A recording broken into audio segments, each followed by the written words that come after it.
Bata pa lang kami ni Bongbong.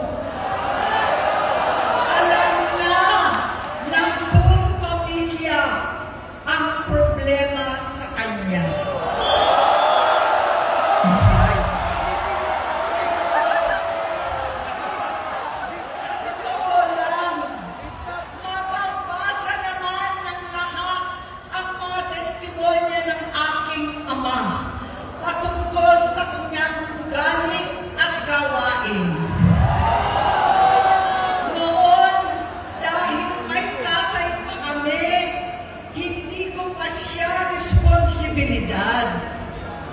Noong tumatanda, ay mas naging nakakabahala.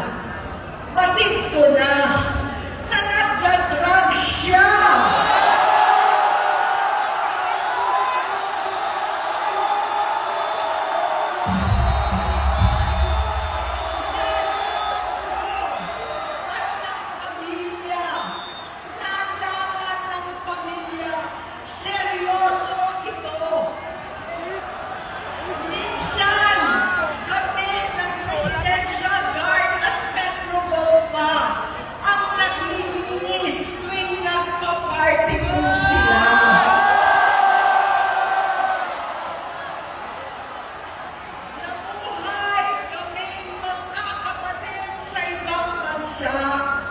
Kami-kami lang.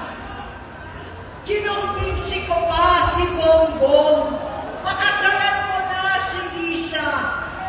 Naisip ko noon, kapag nag-asawa siya, malalagay na sa tahimik at magkakaroon ng direksyon. Ang laki ng pagkakamali ko.